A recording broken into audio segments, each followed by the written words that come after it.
Hey, everybody. Welcome to Buddhist Center. Tonight, we're discussing Lama Tsongkhapa's Foundation of All Good Qualities, or the Source of All My Good, as it's entitled in the translation that we use. And I'm so happy. I rejoice in the fact that we're all here tonight and we're listening to the Dharma and so many different things that we could be doing besides listening to the Dharma. But, we've taken some time and put it aside to be able to develop spiritually. And fortunately for us, we're looking at a text that encompasses every single thing that we need to know in order to become a Buddha, and to become a Buddha as quickly as possible, because all of the steps, the exact steps that we will need as individuals to reach that state of perfection are presented to us in this very, very short poem with only 14 stanzas. But if we are to dissect this very small poem, we'll be able to find, thousands and thousands and thousands of pages of information that it really implicitly contains. And that's what the beauty of the Lamrim tradition is that it can be looked at a very gross level. And if we look at it more and more subtly, we would need to have a Geshe degree. We would have the full Geshe degree to be able to truly read the points of the Lamrim Chemo, because we know that it contains all of the works of the great trailblazers and contains all of the thoughts of these incredible masters. And if we look at it in terms of the source of all my good and its entire contents, we see that it has not only Lama Tsongkhapa's great treatise on the stage of the Path to Enlightenment, but the great treatise on the stage of the Tantric Path to Enlightenment. So just think of the profundity, think of the numbers, the thousands of pages of works that go into creating something that could, go through the range, if we're looking at it in terms of two texts, from the teaching shared in common with beings of small capacity to medium capacity to great capacity within the perfection vehicle, and then great capacity within the tantric vehicle, in terms of the great treatise in the stages of the tantric path to enlightenment, and then dealing with all four classes of tantra, dealing with action tantra, performance tantra, yogic tantra, and highest yoga tantra. So we see that the Lamrim tradition encompasses every single thing from the lowest kind of beginning stages of understanding the necessity of relying on a spiritual teacher, and the necessity of understanding this human life of leisure and opportunity, and the necessity of understanding death and impermanence, etc., all the way up to the necessity of engaging in the completion stage of highest yoga tantra. And then if we're looking at the Lama Tsongkhapa's text, the Ngarim Chemo, we see that the real specific points about that process are presented there, and then presented in individual texts that he wrote about those final stages of highest yoga tantra in separate volumes all together that were dedicated to individual deities and their stages of practice. So we're so fortunate that we're reading a poem that looks simple from the outside and can be explained very simply, but if we really look at the contents of it, we're going to find all of these incredible works of the Nalanda Pandits. We're going to find all of the incredible works in the Sutra tradition and all of the incredible works of the Tantric tradition, because we know it's necessary for us to traverse all of the stages of the path, making that final destination being the completion stage of highest yoga tantra, if we want to become a Buddha, if we want to remove all of the afflictive obstructions and the obstructions to omniscience. It's going to be necessary for us then to engage in the exact pathway which produces that result, which removes those, which abandons those negativities, which keep us from being the most reliable guides in the universe, keep us from having complete bliss and fearlessness simultaneously. So we're really lucky that we didn't just find pathways that would lead to just fearlessness and lead to just an abiding nirvana, where we would have to then engage in practices again from there, even though we went through so much effort to achieve what we thought was our real, complete, final, full potential. And luckily, we're starting right at a point because of our imprints, because of previous goodness that we've done. We're starting in a place where we know the whole overview, and we have this understanding of an integrated path, because Lama Atisha was so kind to come into this world, and so kind to take the great trailblazers of the extensive deeds, profound view lineage, and be able to be so kind to look at the incredible instructions about the mind in terms of the lineage of practicing blessings, and put them all together and integrate the path, together of the Sutra and Tantra teachings, and show how one supports the other, and so forth. So without further ado, now we know we should be psyched, right? We're here, we're studying something so profound. It's not something that most people look at, and some people do look at kind of these outer ideas, but we're trying to dive a little bit deeper into the Lamrim than just maybe like a one-day kind of seminar on it that, is given here and there. We're trying to take each of these points, we're trying to take these stanzas and really squeeze all of the nectar out of each of these, and look at them in terms of their relationship to at least the great treatise on the stage of the Path to Enlightenment. We won't go through the tantric section in such great detail, because I'm not qualified from my perspective to go through it in the kind of details that some of these other tantric masters really could. So I encourage you to find someone who can really squeeze the nectar out of the 4 classes of tantra in a real subtle way. But I'll do what I can to squeeze the nectar out of the kind of common path that we find in common with all of those things up through the perfection vehicle, so that we can see how the grounds and paths work. And then we'll have a suitable basis and a suitable understanding from which to be able to actually practice Vajrayana, to be able to practice Tantrayana. Because without understanding emptiness, without bodhicitta, really practicing Tantrayana is just a dream. It's just imagination. It's like playing a video game.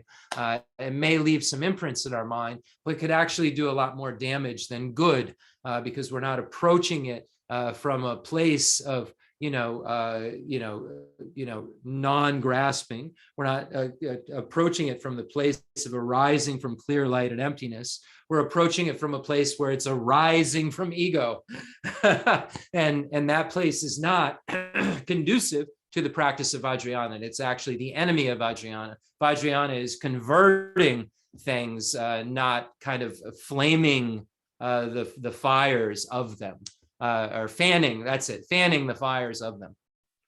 So let's get into the 7-point Vairocana posture, just to get our minds a little bit more calm, into a more realistic place from where we can gather virtue, and we can engage in these practices tonight to really hear these teachings well, to think about bodhicitta, which is the section that we're on well, to go over the introductory prayers well, and really have the wisdom that arises from learning, or the wisdom arisen from hearing, in a concrete way, because we've calmed our minds down just enough in a special way that allow us to almost take every word in and memorize as it comes into our minds. And previously in the world, when virtue was much higher, Buddha's disciples were able to actually memorize the words as Buddha was saying them.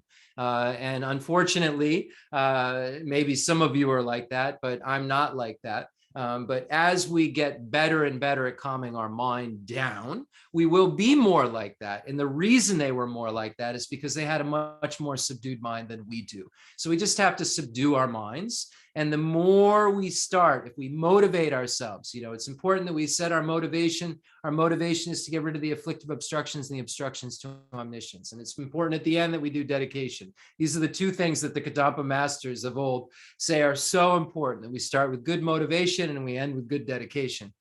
So really, if we want to have a good motivation, it's important to have a calm mind. And the calm mind can really hold itself, hold on for dear life to that good motivation, to those words, to these beneficial topics that we are talking about as we talk about them, without letting go of them and, flying off into another place of attachment or aversion, busyness of the mind, dullness of the mind, flying all over to these places. Hopefully we have some techniques of mindfulness and introspection that will allow us to get our minds to a very, very calm place. So we're in the 7-point Vairocana posture, same focal objects, that we always use to calm our minds down, breathing in and out, and the counting of the breathing in and out. So counting the rounds of breath. So 3 things there: breathing in, breathing out, counting. And the front generation image of Buddha Shakyamuni, beautiful and radiant,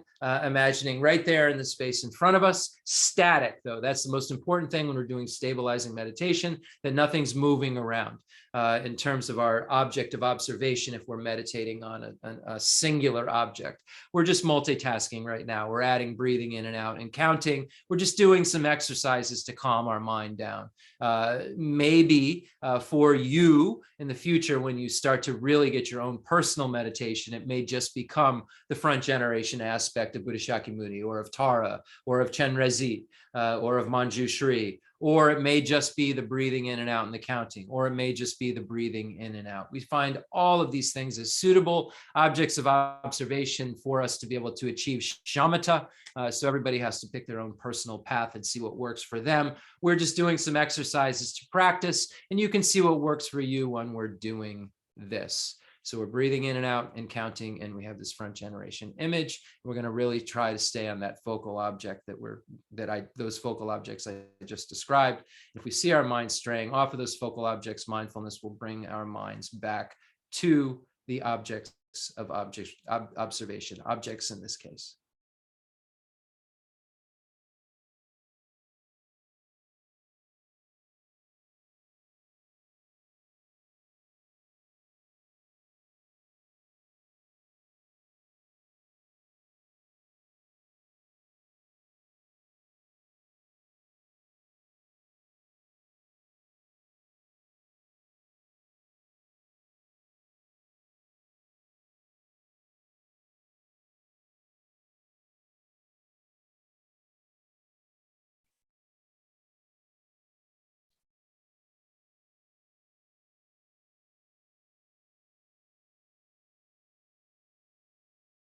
We're so fortunate to be here tonight. So few sentient beings have the opportunity to meet with the Dharma. Here we are this evening on a Thursday night, focusing on the stage of the Path to Enlightenment, focusing on the teachings shared in common with beings of small and medium capacity, and the teachings for beings of great capacity. Those teachings which include every single stage, every single step that we will need, that all sentient beings will need to become Buddhas. We'll be able to achieve a state of complete fearlessness, a complete state of bliss, just like Buddha Shakyamuni, in dependence upon the exact same path that Buddha Shakyamuni used. Buddha Shakyamuni was so kind to come into our world and present it to us. Rejoice in the fact that you've met with these teachings. Rejoice in the fact that you understand anything about the stages of the Path to Enlightenment, because it's so rare to even have heard the name Buddha Shakyamuni, to even have heard the word sutra or tantra, any of these words that you know the meaning of. You're one of the very few beings that know the meaning of those words. Rejoice in this fact. Now imagine that Buddha Shakyamuni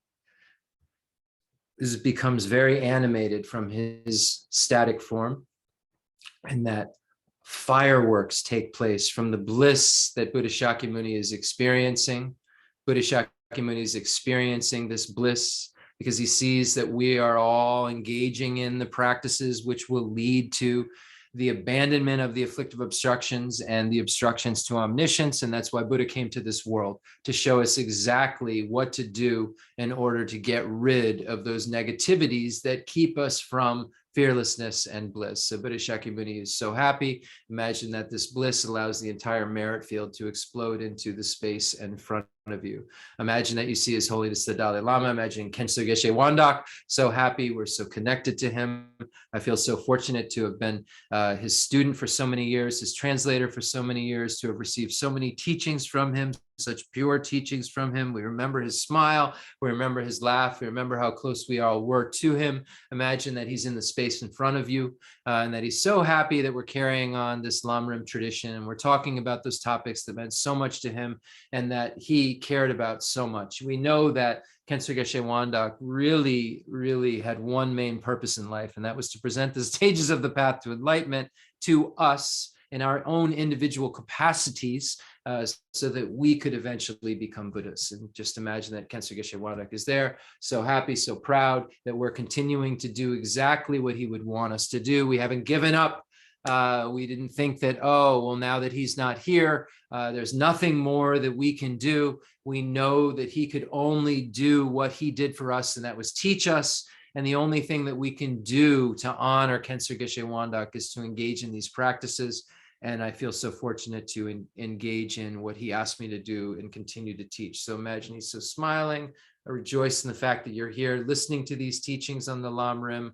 And now imagine that Geshe Lobsang Gompo and Ken Rinpoche Geshe Gyatso and Demolocha Rinpoche, and imagining Geshe Dorje Damdu and Umzula Geshe Aga and Geshe Mala Tenzin Ladrin and Ani Tupten Chodron and Jeffrey Hopkins and Lama Alan Wallace, imagining all these holy beings, Lama Zopa Rinpoche, who just passed. We lost such an important being, such a large light of the Dharma went off in the world when we lost Lama Zopa Rinpoche's presence in this world, but he's still here with us. The Dharmakaya remains. The Dharmakaya is omniscient. The Dharmakaya will again create an emanation in order to help all sentient beings. So we imagine that Lama Zopa Rinpoche is there. He was so connected to the Lam Rim tradition. He knew it was the great medicine for all sentient beings and focused on it so much. So we imagine that Lama Zopa Rinpoche is there, imagining Shadow Rinpoche is there, Pare Rinpoche, all these incredibly holy beings who've meant so much to us.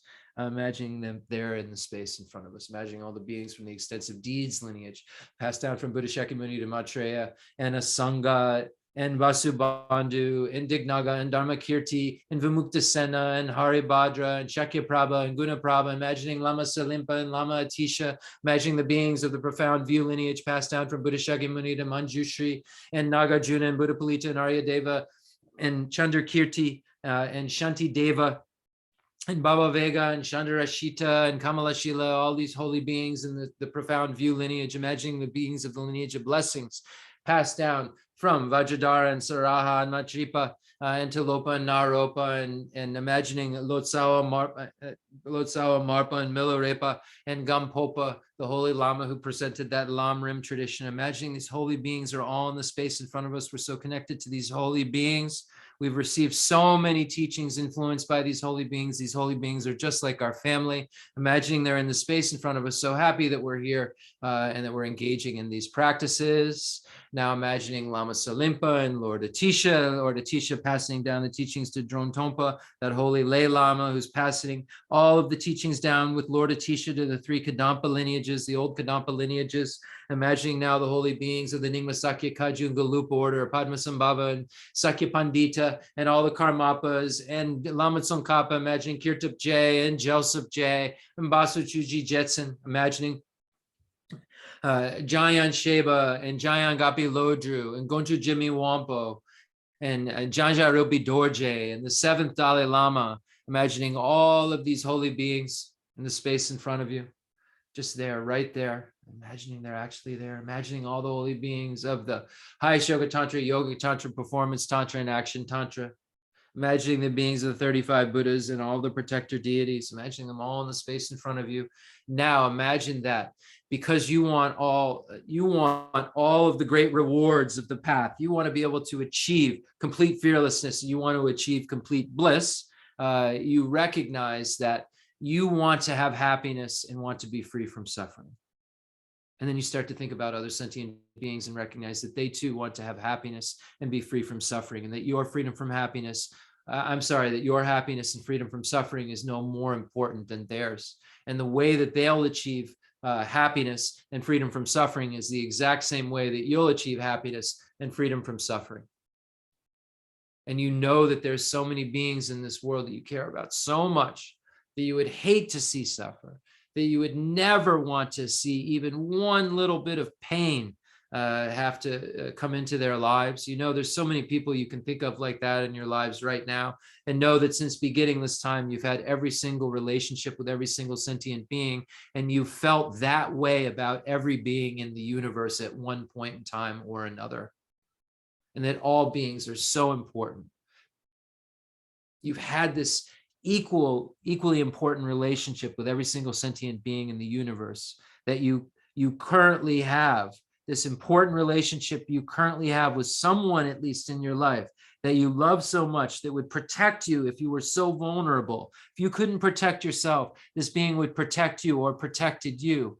You've had that kind of intimate, close relationship with every single sentient being in previous lives. And you think, oh my gosh, I wish I could help every single one of them. How could I help every single one of them? What could I possibly do? Well, if I could bring all of them here, at least they'd be getting the medicine that I'm getting, because I'm ill. I'm sick with the afflictions. I have an afflicted mind. I'm in the sleep of ignorance. Just like me, they are too. The thing that's causing them to have so much suffering is the same thing that's causing me to have so much suffering. And the way for me to get rid of my suffering is the same way that they can get rid of their suffering. And that's to engage in the practice of the Dharma, engage in the stage of the path to enlightenment. By engaging in practices that I hear about. I have something to analyze because I've heard about it, because I've studied it, because I've learned it in terms of the spiritual path. And then I can look at it, I can analyze it, I can see if it's correct, I can cut and I can rub it. This is what I need to do in order to have freedom from suffering and have complete happiness, to have fearlessness and have bliss. Likewise, all sentient beings will need to do the same exact thing. They will need to achieve this kind of wisdom arisen from learning, wisdom arisen from hearing the teachings, the same way that I do. And if they have that wisdom that arises and I have that wisdom that arises, then we all have something to meditate on. We all have something to analyze, rather, so that then we can eventually have something to meditate on, that we can have something to really integrate into our lives, because it becomes part of our minds, becomes part of who we are. The wisdom becomes part of who we are, and the ignorance becomes someone who we aren't. This ignorance, this ignorant possessor becomes someone who we aren't. Slowly but surely. So we know that all sentient beings need the same medicine we do. So we imagine we are doing right now what we'll actually be able to do when we become the most reliable guides in the universe, when we become Buddhas. We're imagining that we bring all sentient beings here to hear the teachings, that we bring each and every single sentient being in every single realm, every being in the universe here to hear the teaching. We have them pause for a moment, whatever they're doing, whatever suffering they're undergoing, or if they're having way too much pleasure to listen, we imagine that there's just a pause button. They can go back to what they're doing. Hopefully the suffering can not have to go back to that, but everybody can go back to what they're doing for a moment.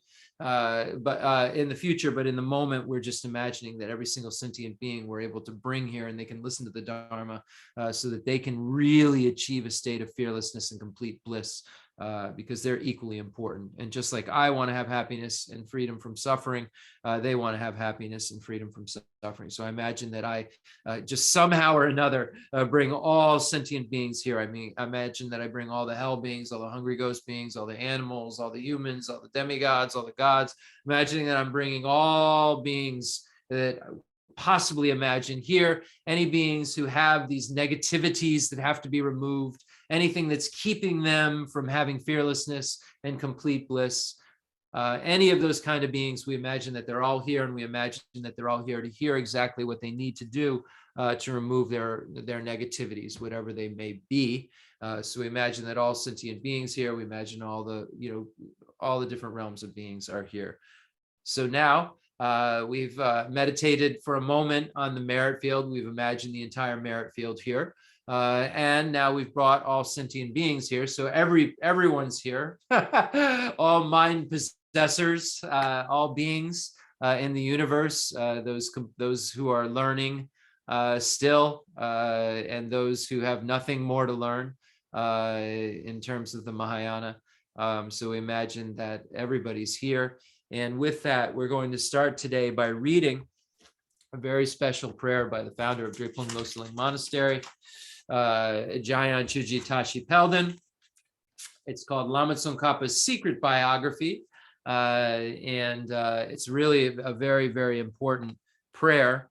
And I think that because we rely so much on Lama Tsongkhapa's wisdom and so much of his teachings, and it's such a foundation of everything that we do.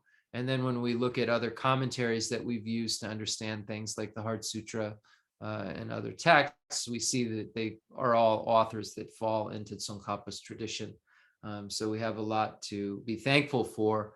And Lama Tsongkhapa was so kind to really refine things and kind of reform in some people's eyes some of the things that were kind of starting to become misinterpreted in terms of view in Tibet in the late 1300s, really in the 1400s is where a lot of that work of reforming, or that work dealing with the view of emptiness and the view of grounds and paths and so forth took place. And we're so fortunate for Lama Tsongkhapa for that reason. And everybody really acknowledges the importance of the work that he did.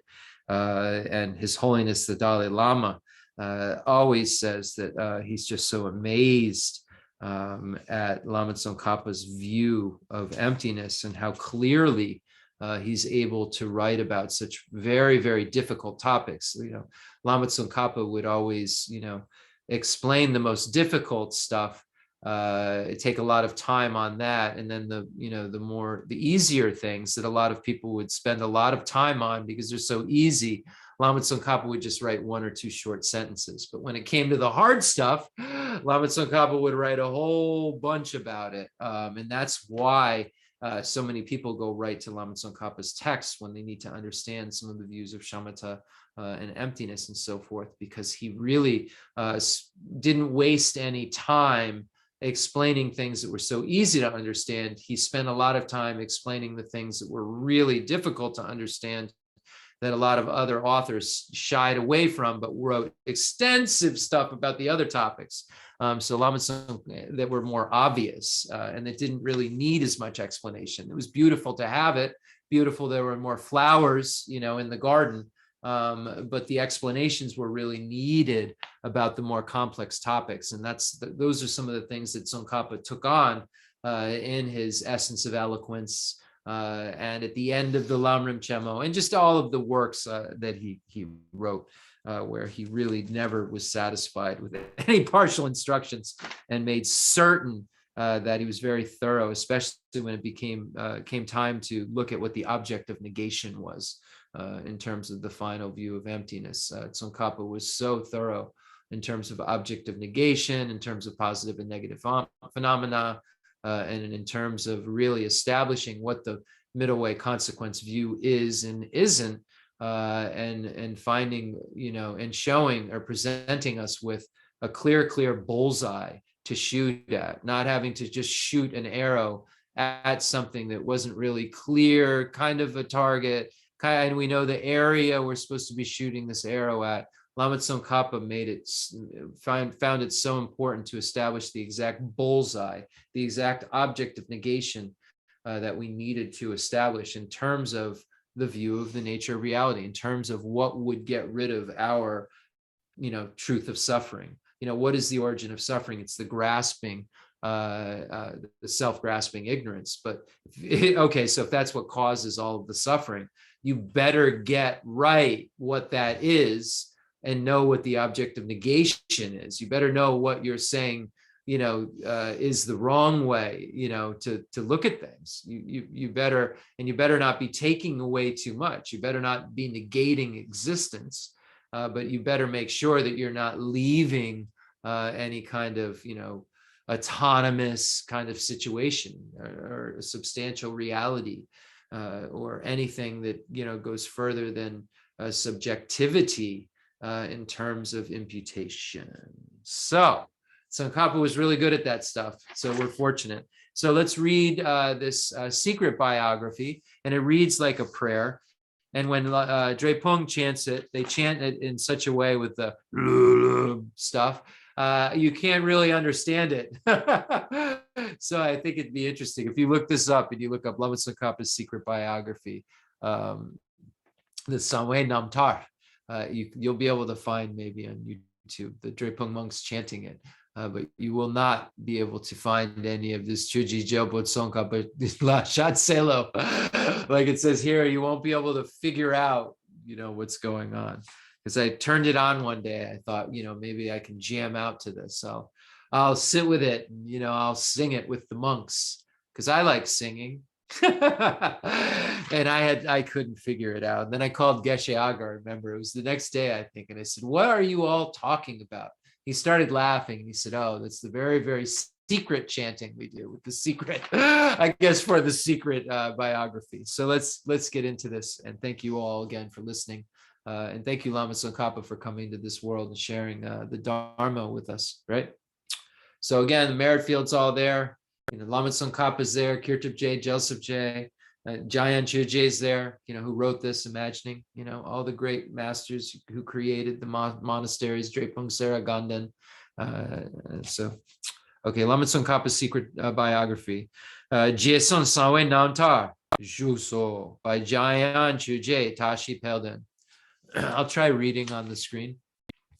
O sun-like prince of the conqueror, whose wisdom vast as the heavens, has the brilliance of knowledge that sees what ultimately is and what merely seems to be. O venerable Lord of Dharma, most perfect Guru, the dust of your feet I place on the crown of my head. Even the Buddhas and Bodhisattvas who fill the 10 directions cannot describe the excellence of your body, speech, and mind. Yet out of passionate inspiration, I shall sing of them. Pray, listen for but a few moments, as a blossoming garland of flowers to adorn the necks of the clear-minded, and as a precious jewel to enhance the force of conviction.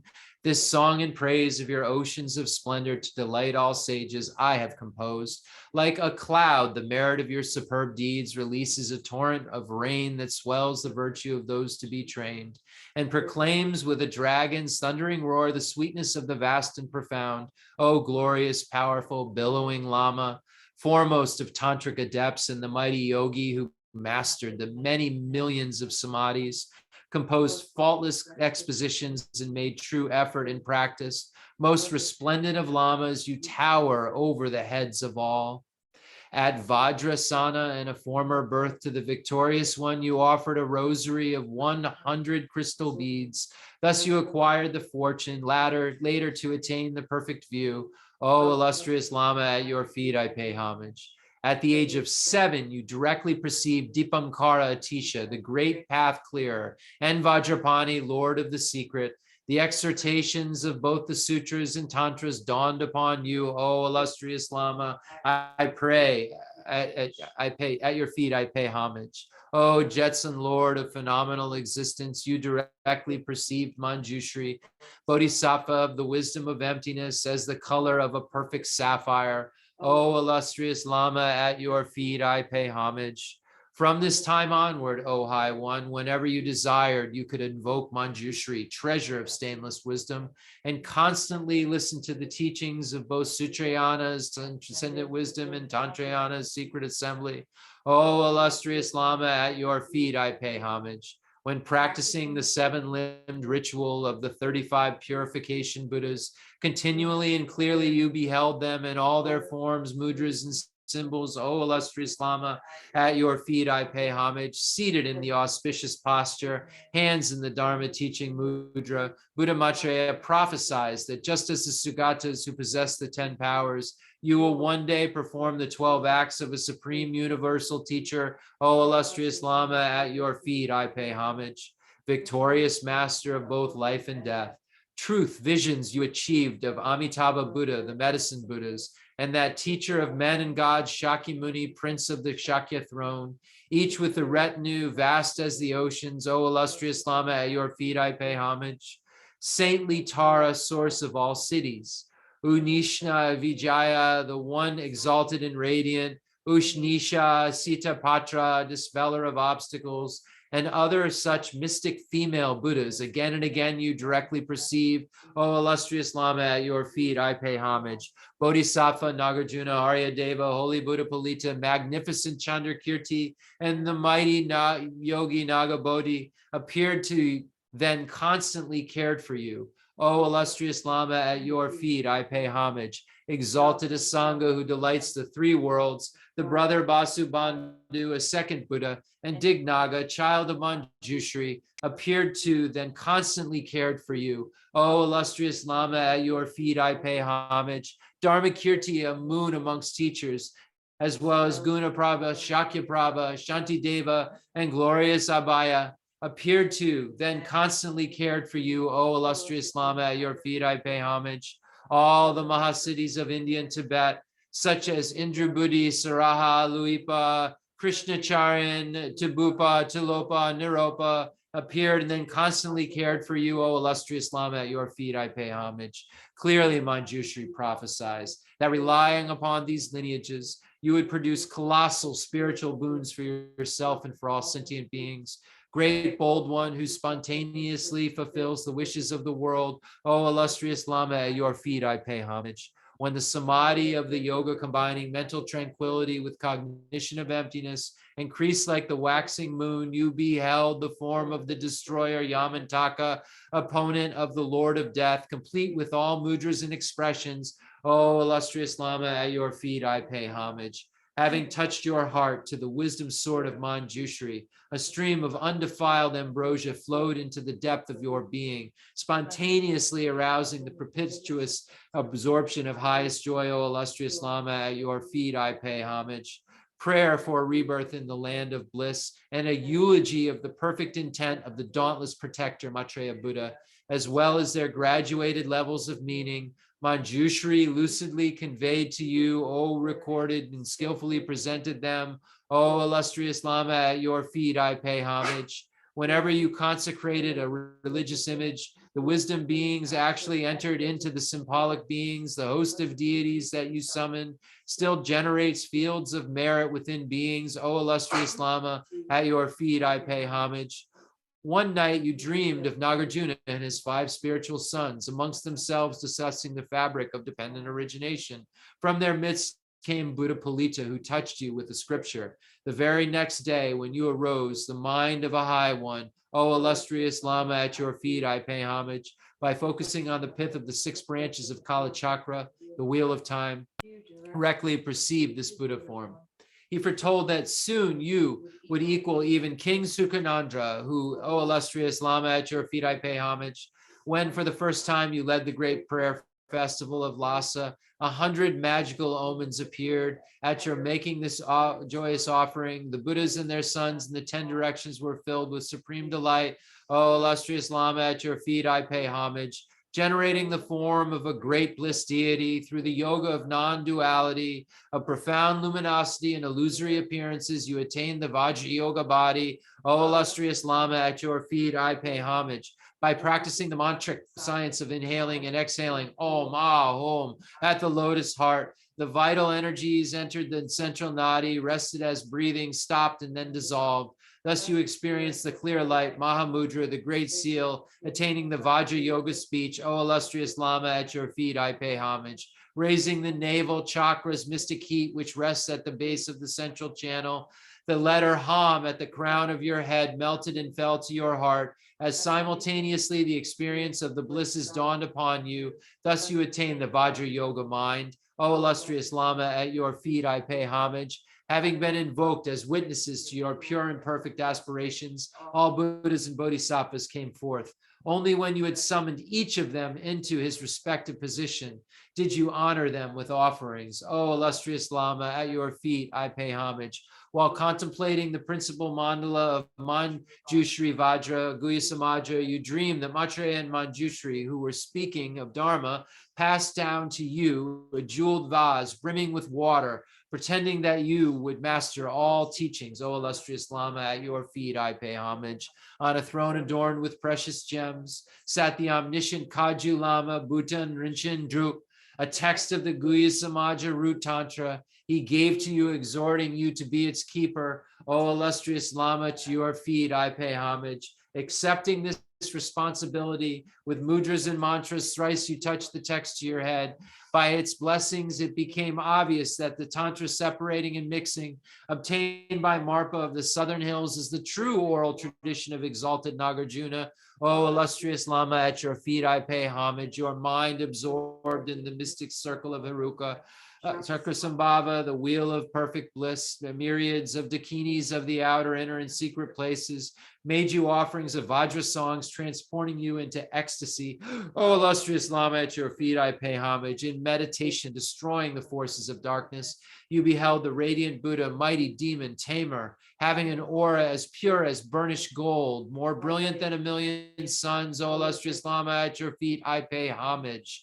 Your being having become indivisible from the body, speech, and mind of all the Buddhas, the might of the power of evil was subdued, and the Dharma protectors crushed the demon families. Shrieks of the defeated satanic forces resounded across the universe. O illustrious Lama, at your feet I pay homage. These multitudes of Dharma protectors that you brought under control in a previous eon had been subjected by Buddha Vajradhara to guard your doctrine. With profound reverence, they work this still. O illustrious Lama, at your feet I pay homage, that you would, after entering Parinirvana, sit in the presence of dauntless Maitreya and Tushita, pure land of joy, and would be known as wisdom essence, was a Lord of life, rightfully prophesied by both Manjushri and Vajrapani. O illustrious Lama, at your feet I pay homage. By the strength of this eulogy, sung from the depths of pure love, may the afflictions of beings limitless as the sky be extinguished, and this and all future lives may all be nurtured by true teachers and embraced by the sacred Dharma. May the innate wisdom of great bliss reign throughout the world. May the stains of erroneously grasping mind and its objects be uprooted, and may all be inspired quickly to become like you, a Jetsun Lama. May the wisdoms of learning, contemplation, and meditation overtake the earth. May the arts of deliberation, debate, and composition flourish. May the ordinary and supreme cities come to each and every practitioner, and may all be inspired quickly to become like you, a Jetsun Lama.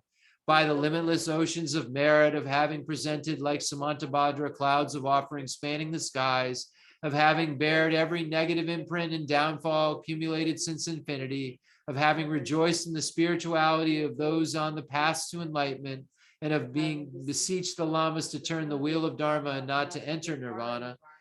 May all beings experience peerless samadhi. May goodness swell like the waxing moon, and may the doctrine of omniscient Tsongkhapa thrive until time's end. Okay.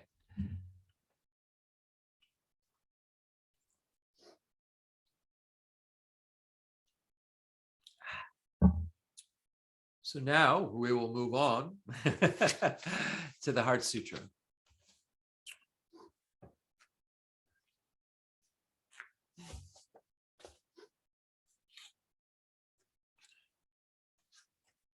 We'll do it in English.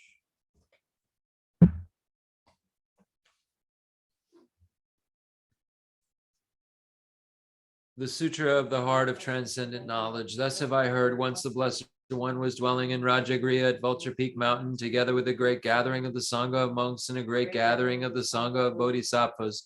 At that time, the Blessed One entered the Samadhi that expresses the Dharma called profound illumination, and at the same time, noble Avalokiteshvara, Bodhisattva Mahasattva, while practicing the profound Prajnaparamita, saw in this way.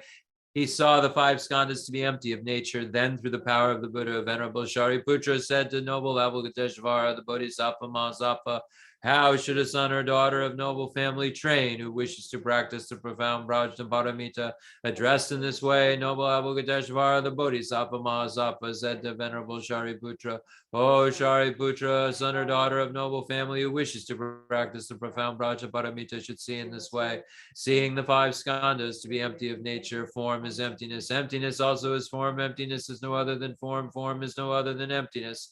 In the same way, feeling, perception, formation, and consciousness are emptiness. Thus, Shariputra, all dharmas are emptiness. There are no characteristics. There is no birth and no cessation. There is no impurity and no purity. There is no decrease and no increase. Therefore, Shariputra, in emptiness, there is no form, no feeling, no perception, no formation, no consciousness, no eye, no ear, no nose, no tongue, no body, no mind, no appearance, no sound, no smell, no taste, no touch, no dharmas, no eye, dhatu, up to no mind, dhatu, no dhatu of dharmas, no mind, consciousness, dhatu, no ignorance, no end of ignorance, up to no old age and death, no end of old age and death, no suffering, no origin of suffering, no cessation of suffering, no path, no wisdom, no attainment, and no non-attainment, Therefore, Shariputra, since the bodhisattvas have no attainment, they abide by means of prajna paramita. Since there is no obscuration of mind, there is no fear.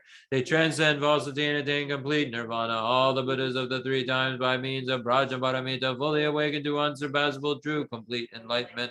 Therefore, the great mantra prajna paramita, the mantra of great insight, the unsurpassed mantra, the unequaled mantra, the mantra that calms all suffering, should be known as truth, since there is no deception. The Prajna Paramita mantra is said in this way: Te Ataon Gate Gate Paragate Parasangate Bodhiso. The Shariputra, the Bodhisattva Mahasattva should train in the profound Prajna Paramita. Then the Blessed One arose from that samadhi and praised noble Avalokiteshvara, the Bodhisattva Mahasattva, saying, Good, good, O son of noble family. Thus it is, O son of noble family. Thus it is. One should practice the profound Prajnaparamita, just as you have taught, and all the Tathagatas would rejoice. When the Blessed One had said this, Venerable Shariputra and noble Avalokiteshvara, the Bodhisattva Mahasattva, that whole assembly in the world with its gods, humans, asuras, and Gandharvas, rejoiced and praised the words of the Blessed One. Gala jube ne jodamba ne nguje duju ngai dudo jendru babu lama yi bujinzi ne zonganjo zola jazelo aga zamara de jandara zamara yabe aga zamara de jandara.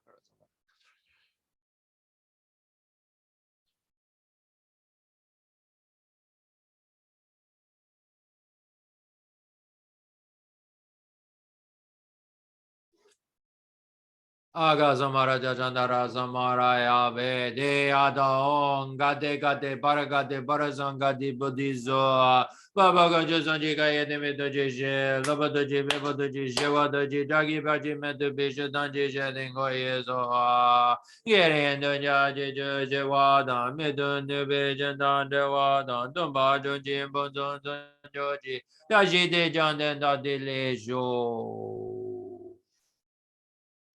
Now we'll make a mandala offering as a request for teaching, imagining all of the holy beings, any being you consider holy in the field in front of us. They were all responsible for allowing this, teaching to go on, which is a teaching on the truth of reality. And a lot of holy beings taught the truth of reality and passed it down and passed it down.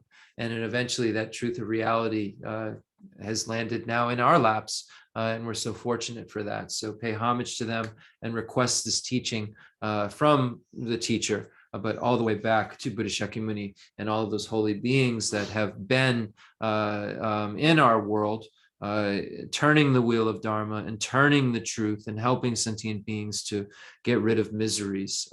So imagining they're all there and requesting this teaching. The fundamental ground is scented with incense and strewn with flowers, adorned with Mount Meru, 4 continents, the sun and the moon. I imagine this as a Buddha land and offer it. May all sentient beings enjoy this pure realm. Holy Lamas high, wrap the sky of your Dharma bodies in massive clouds of knowledge and love, and let them pour upon the earth of your disciples as we are ready a shower of rain, the teachings deep and wide. I send forth this jeweled mandala to you, precious Guru. Now we'll do the prayer of refuge in bodhicitta. And of course, I'm going to be saying the merit I create by teaching the Dharma. You're going to say the merit I create by listening to the Dharma. So when we recite this part in English, I just want to make sure that it doesn't throw anyone off. Those of you who've heard this before know the shtick, but anybody new, I just always want to make sure you're aware. I take refuge until I am enlightened in the Buddhas, the Dharma, and the Sangha. Through the merit I create by teaching the Dharma, may I attain Buddhahood for the sake of all sentient beings. I take refuge until I am enlightened in the Buddhas, the Dharma, and the Sangha. Through the merit I create by teaching the Dharma, may I attain Buddhahood for the sake of all sentient beings. I take refuge until I am enlightened in the Buddhas, the Dharma, and the Sangha. Through the merit I create by teaching the Dharma, may I attain Buddhahood for the sake of all sentient beings. Zanye Jadan Zaji Janala, Janju Badu Dani Jazuji, Dagi Juje Dibe Zonanje, Jala Benje Zanje Jubasho, Sanye Jadan Zaji Janala, Janju Badu Dani Jazuji, Dagi Juje Dibe Zonanje, Jala Benje Zanje Jubasho, Zanje Jadan Zaji Janala, Janju Badu Dani Jazuji, Dagi Juje Jibe Zonanji Drola Benje Zanye Drubajo. Enthused by great compassion, you taught the immaculate Dharma to dispel all perverted views. To you, the Buddha Gautama, I pay homage. If you are attached to this life, you are not a spiritual practitioner. If you are attached to samsara, you have no renunciation. If you are attached to your own self-interest, there's no bodhicitta. If there is grasping, you do not have the view. May this teaching be heard and understood in the language of all sentient beings. That quote from the great Sakya Lama, the Kunganimpo, Sachin Kunganimpo, is so incredible. If you're attached to this life, you're not a spiritual practitioner, dealing with really abandoning attachment to this life. And that's what we find in the teachings shared in common with beings of small capacity when we're looking at the Lamrim, when we're looking at this poem, The Source of All My Good, and we're looking at the section on what to do once you've found a spiritual teacher, because Pabunka Rinpoche says that this poem, The Source of All My Good, is divided into 4 major categories. We could break it down into a million categories within categories if we were to become very, very thorough about it. But in a general sense, Pabunka Rinpoche says that we can break it down into 4 categories. The first category relating, finding a spiritual teacher, how to rely on the spiritual teacher, how to increase your respect and faith in the spiritual teacher, how to rely on thought and action and so forth. Really establishing that spiritual teacher in that first stanza of The Source of All My Good. Pabunka Rinpoche gives a category, its own category. And then Pabunka goes on to say that now what you do once you found a teacher from here, and then that becomes the next category, and that's where we're dealing with right now. And what you do once you've found a teacher is engage in what would make the most sense if you wanted to take the complete essence of this life. So the second category that Pabunka Rinpoche says that, how to train once you've taken a Lama, has kind of some subcategories within that second category. One is, how to take take the essence of this life, how to take it, to recognize the life of leisure and opportunity. And once you've recognized that you have a life of leisure and opportunity that you should take the essence of, how you do it through the stages or the practices for beings of 3 capacities. And then Lama Tsongkhapa shows the teachings shared in common with beings of small and medium capacity, and then gets to the section that we're in, and the teachings for beings of great capacity. So we see that we begin, with this point that Sachin Kunganimpo makes in departing from the 4 attachments, that if you're attached to this life, you're not a spiritual practitioner. We find these points that are made within the teaching shared in common with beings of small capacity. And then the next point that's made, if you're attached to samsara, you have no renunciation. We find the points around this made in the teaching shared in common with beings of medium capacity. And then the view part, which is the 4th, if there's grasping, you do not have the view, would apply to both the teaching shared in common with beings of medium and great capacity in terms of view, because the prasangika view is necessary for the medium scope practitioner or the great scope practitioner. But that third point that's made, if you're attached to your own self-interest, there's no bodhicitta. That's really looking at the teachings for beings of great capacity. So we find really within that very, very short statement that was passed down from Manjushri to Sachin Kunganimpo at a very, very young age, the entire path. It's amazing that we can see that in there. So we learned that the first stanza deals with, how to find a Lama, how to take on a Lama. We know that the Lama has so many qualities that we're looking for them to have. We know in the Lamrim that the Mahayana Sutra Alamkara, speaks of the 10 qualities that a teacher should really have. And we know that, other texts, the Tantra, I think requested by Sabahu, states a bunch of qualities that Atisha says can be looked at as qualities that a teacher should have, and should have at least a portion of those qualities.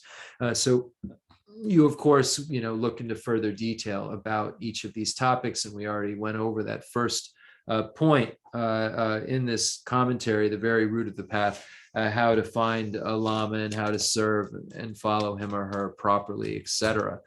So that's the source of all my good is my kind Lama, my Lord. Bless me first to see that taking myself to him in the proper way is the very root of the path, and grant me then to serve and follow him with all my strength and reverence. And now we get into the next step, how to train your mind once you've taken a Lama.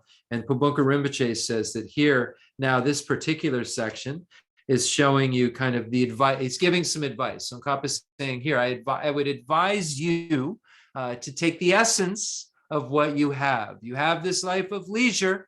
It's very hard to get. It's very easy for it to go away. And just think about this for a minute. Lama Tsongkhapa is saying, take a pause, think about what you have, and think about that, wow, I have this thing that's so incredible. I should really take the essence of this life. If I could, somehow achieve complete fearlessness, if I could somehow achieve complete bliss, then it would make sense if I could do it with this life. It would make sense for me to engage in only those causes. So engaging in only the causes for fearlessness and bliss is taking the essence of this life. So then we get this kind of idea in our head. Okay, so I have to take the essence of this life. I have to figure out what would cause me to be happy, what would cause me to be free from suffering. And then Lama Tsongkhapa presents us with the teachings for beings of small, medium, and great capacity. So first says, hey, you have this life of leisure. It's hard to get. It's easy to lose. Pay attention. You should do something good with it. And when you read about what a life of leisure is in this section, you find out that you have the leisure to practice Dharma. A leisureless state is a state where you don't have that leisure. You don't have that chance to practice the Dharma, because the Dharma is not in your world, or you're not in a kind of world that has the Dharma, or you have too much suffering to deal with the Dharma, or you have too much happiness to deal with the Dharma.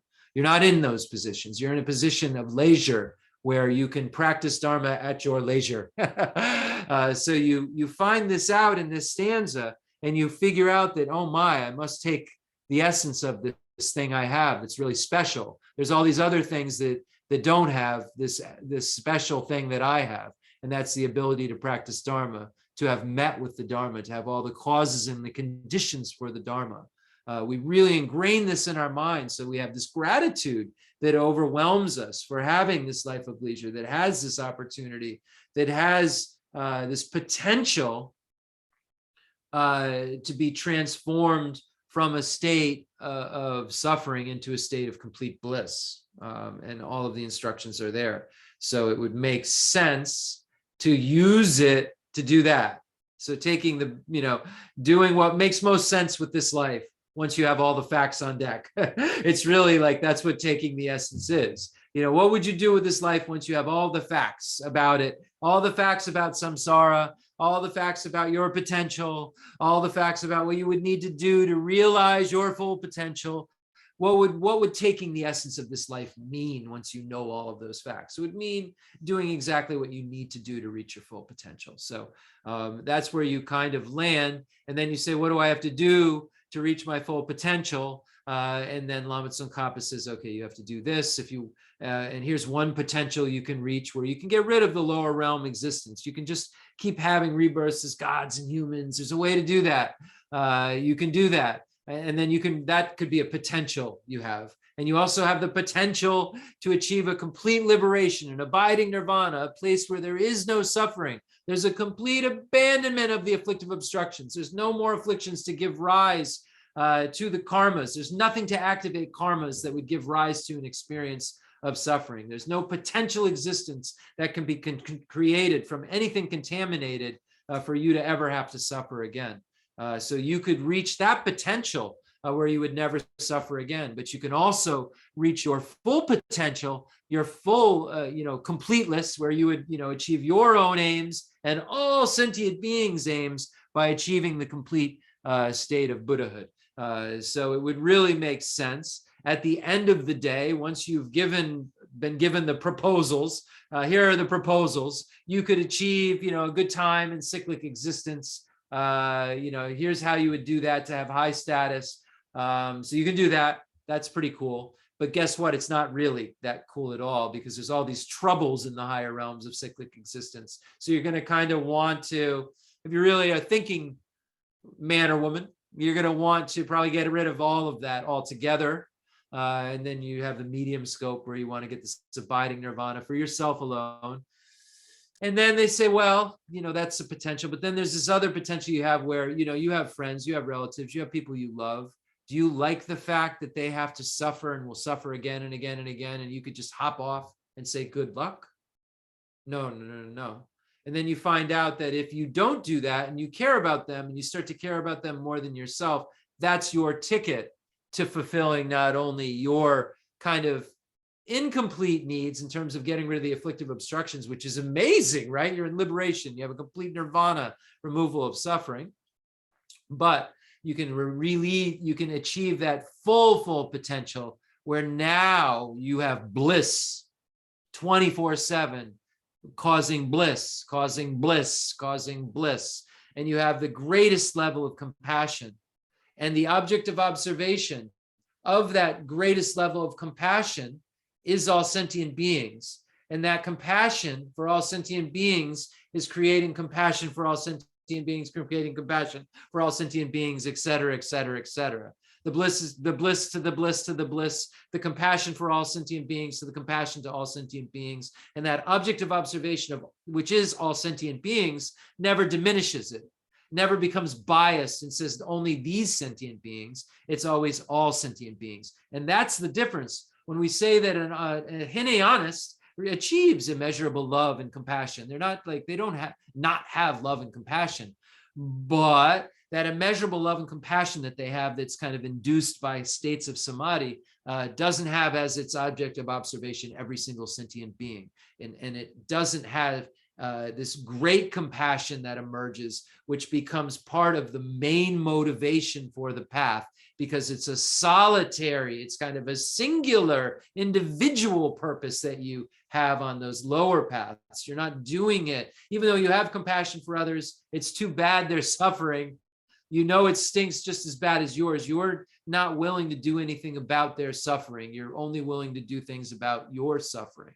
You're willing to, if among going through your day, and you see someone suffering, and you will help them, but your aim isn't to become the most reliable guide in the universe. Your aim is to stop the suffering altogether. And when your aim is to become the most reliable guide in the universe, it changes things. It starts to wash away negativities that just wisdom alone can't wash away, and just renunciation alone can't wash away. So that's why it's important, as you see the brochures of your potential being handed out by Lama Tsongkhapa, you realize that your full potential is the removal of not only the afflictive obstructions, but the obstructions to omniscience. Your full potential isn't to be a human or a god. Your full potential isn't to be stuck in nirvana with still stains in your mind. Your full potential is to have not only the afflictive obstructions removed, but the obstructions to omniscience, those stains of the afflictive obstructions removed, those stains of the self-cherishing attitude removed. And once those are removed, then your mind can move freely. Your mind can move to every single object of observation in the universe without kind of being impeded, without any kind of obstruction, because there isn't any kind of tightness there whatsoever. It just has complete love, complete wisdom, and complete penetration of all objects of observation, because of this mind has become so large. And this mind has become so unhindered and has become so habituated with this care and this love and this wisdom simultaneously for everyone. So it's amazing. So they say. So then we say, bless me first to realize that the excellent life of leisure I found just this once is ever so hard to find and ever so valuable. Grant me then to wish and never stop to wish that I could take its essence night and day. So why is it so valuable? Because you can achieve fearlessness and bliss from it. Because by engaging in the pathways, which are going to be presented next, you can achieve complete bliss. I mean, that's a pretty big deal, right? That's a pretty cool thing that we have. We should take advantage of it while we have it. If it's easily lost and it's difficult to get, and we have it now, It would make sense to take advantage of it. So that's the point that's made here. And then we get into the small scope. Bless my body and life in it are fleeting as the bubbles in the sea froth of a wave. Bless me first, thus to recall the death that will destroy me soon, and help me find sure knowledge that after I've died, the things I've done, the white or black, and what those deeds will bring to me, follow always close behind. As certain as my shadow, grant me then ever to be careful to stop the slightest wrong of the many wrongs we do, and try to carry out instead each and every good of the many that we may. So we know the small scope, hammering in over and over. You have this human life of leisure and opportunity. You have this incredible chance. You have it right now, but death will come and nothing can stop it. You don't know when it's going to come. And the only thing that can help you is Dharma. The only thing that will go with you when you die are the white and black things that you've done, the positive things that you've done and the negative things that you've done. That's what you will carry with you. And what those deeds will bring to you, follow always close behind, as certain as your shadow. So you bring with you the positive deeds and the negative deeds that you engaged in, and they are then planted in your consciousness and will later give rise to an experience. Your positive deeds will give rise to an experience of happiness in the future when the causes and conditions are present. Your negative deeds will give rise to an experience of suffering in the future. So that's why it says, and what those deeds will bring to me, follow always close behind, as certain as my shadow. We know the certainty of karma, that virtue causes happiness, non-virtue causes suffering. We know the magnification of karma, that a little karma can turn into a big experience. A little virtue can cause a big happiness. A little non-virtue can cause a big unhappiness. We know that people can't create karma for you. And unless a karma is purified, it doesn't go away. So we say it, follow always close behind, as certain, the certainty of karma as my shadow. We will experience it when the causes or conditions are there. And by knowing this, by understanding this topic of the small scope and not wanting to be born into the lower realms of cyclic existence of the hell, hungry ghosts, and animals, by recognizing that there are specific gateways through our body, speech, and mind, which will lead to those lower realms, we try to engage in those pathways which lead to the higher realms. So it says to stop the slightest wrongs of the many wrongs we do and try to carry out instead each and every good of the many that we may, because we know at this point in our spiritual progress, we don't want to be born into the lower realms of cyclic existence. And we know that non-virtue gives rise to the lower realms of cyclic existence, and virtue gives rise to the higher realms of cyclic existence. That sounds strange. Virtue gives rise to cyclic existence, but that is just the fact. And this is what we're striving to make happen in the small scope, so that we can again participate in a spiritual path in our future lives again and again and again, to eventually be able to achieve certain goodness, which is liberation of an abiding nirvana, or liberation of a non-abiding nirvana of a Buddha. But first we have to recognize that we have this life of leisure, but we are going to definitely die, and we don't know when. And the only thing that can help us is Dharma. We have these negative situations we can be born into in our future lives, and the only reliable guide that can show us a way out of these negative circumstances is the Buddha. So we go for refuge to the Buddha, and we engage in the karmas that we should engage in, and we abandon the non-virtues we shouldn't engage in, because we want to achieve a specific goal, which is high status. And the Buddha shows us in the small scope exactly how to achieve high status, and we engage in negativity, exactly what to do by applying the four opponent powers. So we see how to pluck a lot of meaning out of these stanzas in order to understand the small scope. And we go over it again and again and again, but that's okay. We're not in a race. We really need to understand these things so well that we can, with our eyes closed, just hear the stanza and be able to pluck each and every one of these points out of it. And it doesn't hurt to review it and to review it and to review it, because that's the way it will become part of who we are. And then it says, bless me to deceive all that's wrong with the seemingly good things of this life. So we know that when we study the Four Noble Truths, we know the suffering of change is contaminated happiness. We know that it's the happiness in cyclic existence that inevitably will turn into suffering in one way or another. So we have to perceive all that's wrong with the seemingly good things of this life. It's this kind of thirst for cyclic existence. It's this idea that we can keep drinking salt water to quench our thirst. That is the problem. It's the door to every pain I have. Me thinking that this is going to make me happy, this wrong idea, thinking salt water will quench my thirst, is the problem.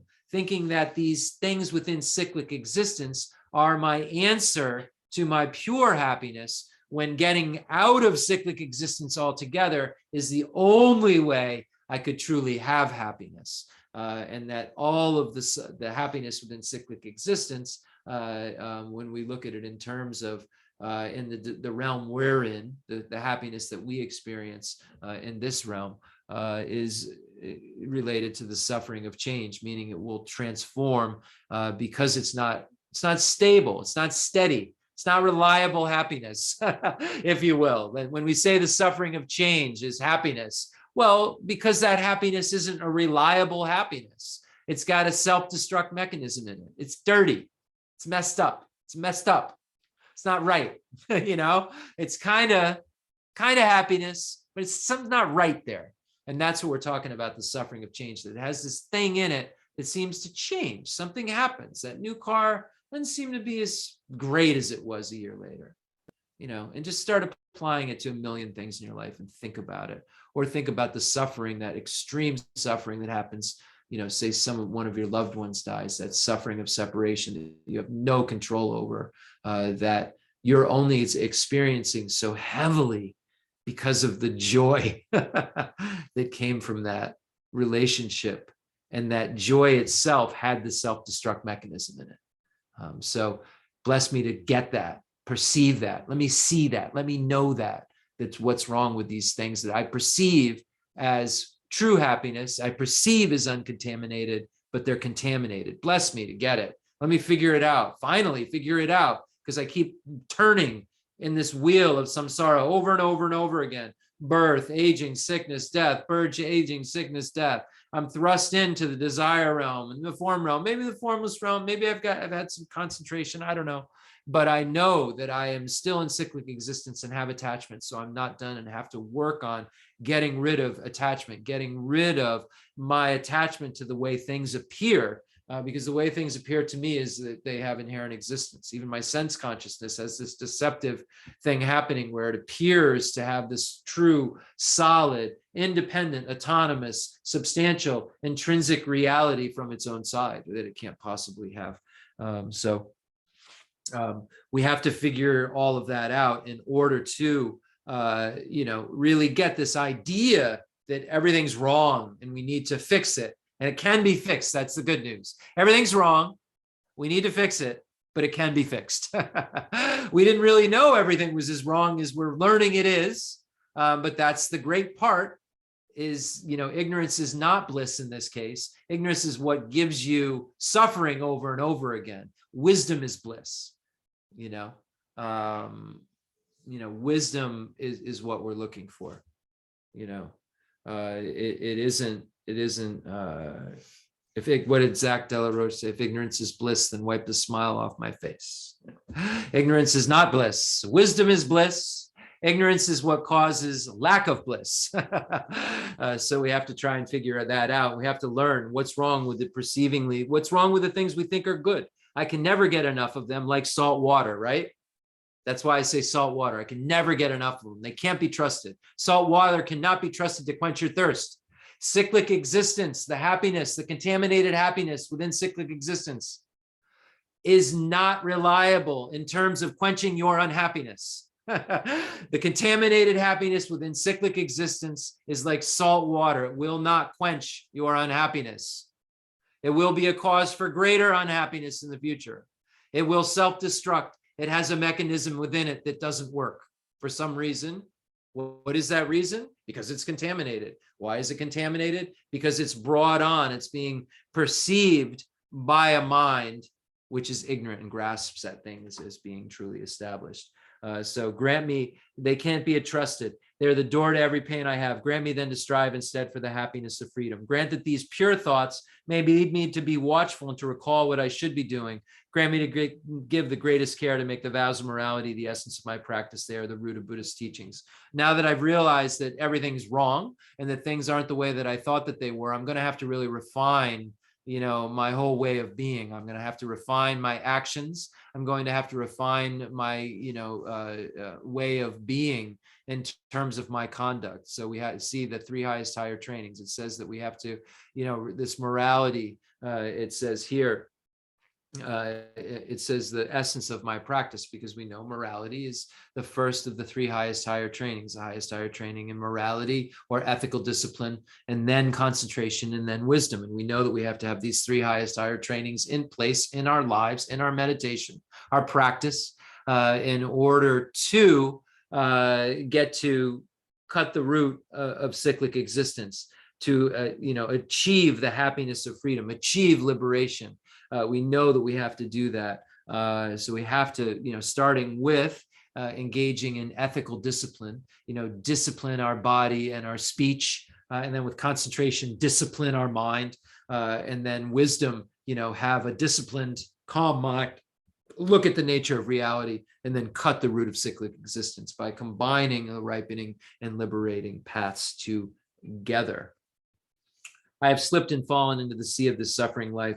Bless me to see that every living being, every one my own mother, has fallen into. Grant me then to practice the wish for enlightenment and to take on myself the task of freeing them all. We know here that this is dealing with the aspiring bodhisattva vows. So we know that this last stanza before it was dealing with renunciation, strive for the happiness of freedom, strive to definitely want to emerge from cyclic existence. So that's what striving for the happiness of freedom means, renunciation. May I desire to definitely emerge, and at the most subtle level, definitely emerge from self-grasping ignorance, because it's the self-grasping ignorance which is the origin of suffering, that gives rise to inappropriate attention, that gives rise to the afflictions and the contaminated karmas, and voila, you have the truth of suffering. So at the kind of most subtle level, you're wanting to renounce, you're wanting to definitely emerge from the self-grasping ignorance. So here, from this kind of idea of renunciation, this idea where you want to definitely emerge from yourself, you recognize that every single sentient being who you've had a relationship with, close, like your mother, at some point in time, in some life or another, you've been so close to every single sentient being, they have this same thing that you have disgust for, cyclic existence.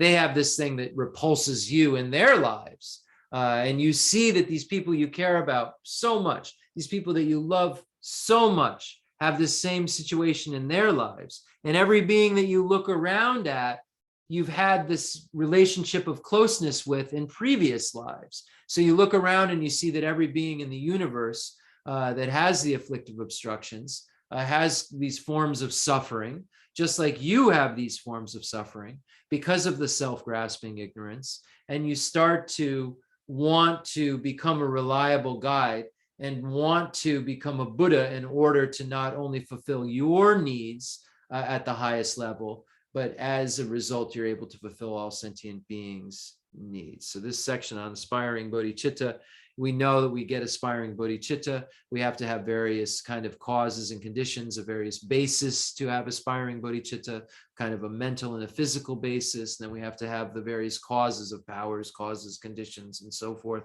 in order to have the aspiring bodhicitta emerge. The teachings passed down from the extensive deeds lineage of the 7-point cause and effect for realizing the mind that aspires to enlightenment, and the teachings passed down from the profound view lineage, passed down from Buddha to Arya Nagarjuna and so forth, and Shantideva, called the equalizing and exchanging self with others practice, that we went over to achieve this aspiring bodhicitta. And then the next stanza then deals with the engaged bodhicitta, as we said, and it says, bless me to see clearly that the wish itself is not enough, for if I'm not well trained in the three moralities, I cannot become a Buddha. Bless me then a fierce resolve to master the bodhisattva vows. So we are still promising we'll get into those bodhisattva vows. But what's interesting, I think, about when we do the aspiring bodhicitta section, where it says, I have slipped and fallen into the sea of this suffering life. Bless me to see clearly that every living being, every one of my own mother, has fallen into.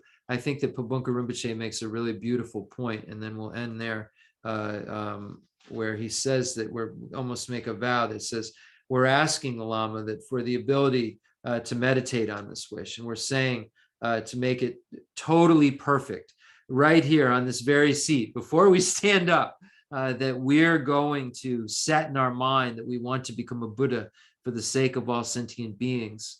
that we are going to take it upon ourselves, the task of bringing all sentient beings to a state of happiness where there's freedom from suffering. And the only way that we can do that is becoming a Buddha. Is the only way we can do that is become the most reliable guide in the universe, a being who's gotten rid of the afflictive obstructions and the obstructions to omniscience. So we know that we must become this kind of being. So Pabunka is saying that at this point, when we're sitting on our cushion and we're listening to this teaching, we're saying that right now, may I, from this point on, from this point, sitting on my cushion may I have this mind that day and night wishes to become a Buddha for the sake of all sentient beings. So keep this in mind, very important, that these shouldn't be just words. These should be things that we integrate into our minds and we change our minds with, and we make our minds more like Lama Tsongkhapa and Pabunka Rinpoche's minds are like. We make our minds more like theirs.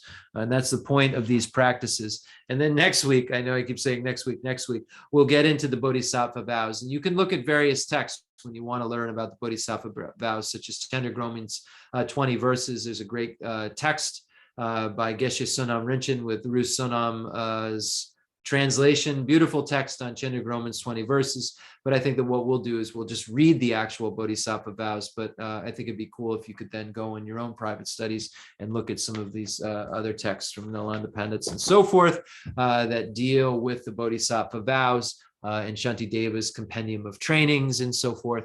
And then you can read, about all these wonderful points there. So I think that's enough for tonight. I know my computer time is a few minutes slow, so it says I'm on time, but I would guess I'm not. We already did Lama Tsongkhapa's prayer in one way, so we'll just leave it at that.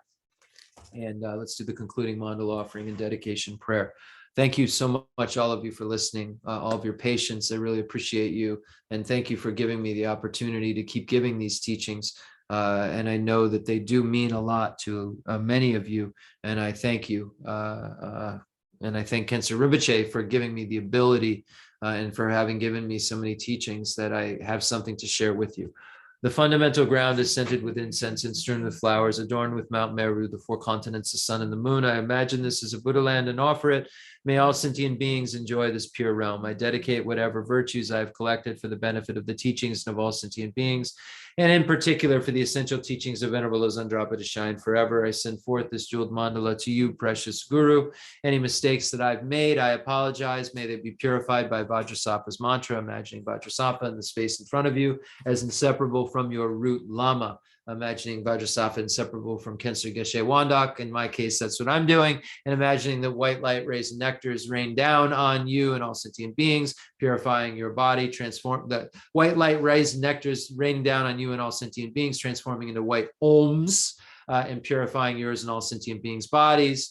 Red light rays and nectars coming down and transforming into red Ahs and purifying yours and all sentient beings' speech, and blue light rays and nectars showering down and transforming into blue homes and purifying yours and all sentient beings' minds. So we'll do this visualization while I recite the Vajrasattva mantra. Om Benza Sato Zamaya Manipalaya Benza Sato Zinabajisha Didameva Sutagaya Meva Subagaya Meva Anuradha Meva Zavazuni Mebra Zavagam Sujume Kidam Chiam Guru Hum Ha Bhagavan Zavatatagata Benzamame Maka Benza Baba Maha Samaya Sapa Ahom Ve. If you're attached to this life, you're not a spiritual practitioner. If you're attached to samsara, you have no renunciation. If you're attached to your own self-interest, there's no bodhicitta. If there's grasping, you do not have the view. May Palden Lama constantly be our protector, as Khensa Geshe Wandak said she is. Jo Rama Jo Rama Jo Rama Junja Galarajamo Rama Jada Junja Ridong Jong Jo Rama Jo Rama Jo Rama Junja Galarajamo Rama Wajada Junja Ridong Jong Jo Rama Jo Rama Jo Rama Junja Galarajamo Rama Jada Junja Ridong Jong Jo Rama Jo Rama Jo Rama Junja Galarajamo Rama Jada Junja Ridong Jong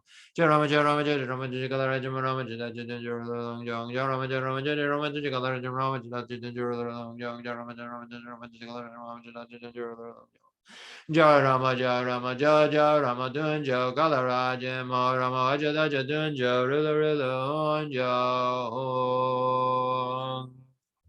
I dedicate all this virtue to emulate the knowledge of the hero Manjushri, and likewise Samantabhadra as well, with whatever dedication is praised as supreme by all the conquerors who traverse the three times. I also dedicate all my roots of virtue for the sake of auspicious deeds and prayer for the long life of precious being, His Holiness the Dalai Lama. We're so fortunate that he's in our world. I really rejoice in everything that he's done for humanity, done for so many beings, done for Tibetan Buddhism.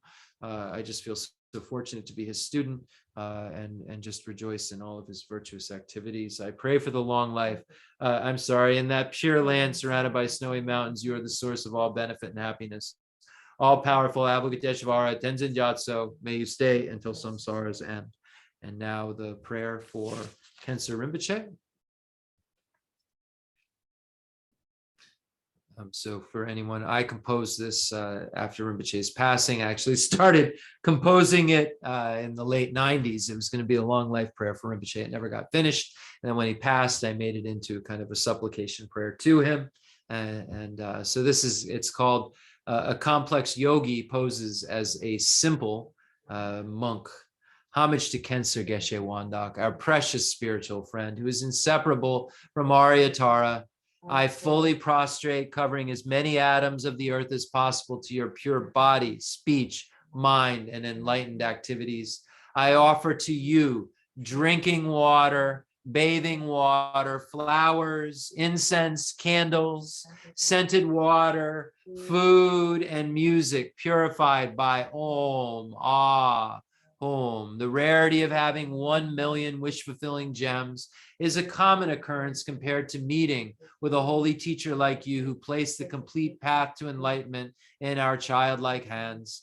Just like Atisha who came to Tibet with a lamp to dispel the darkness of ignorance, you, kind abbot, arrived in the West with a lineage purer than a diamond and begged us never to be satisfied with partial instructions. The teachings of the extensive deeds and profound view lineages flowed from your lips like nectar for our ears that elucidated the teachings for beings of 3 capacities. Now the sound is stopped. All composite things are impermanent. You told us that all of your teachers passed away and understood this sadness, entreating us to continue our studies. The Buddha does not wash away the negativities of beings, nor does he remove their miseries by his hands. His spiritual realizations are not transferred to them. It is by teaching the truth of suchness that beings are liberated.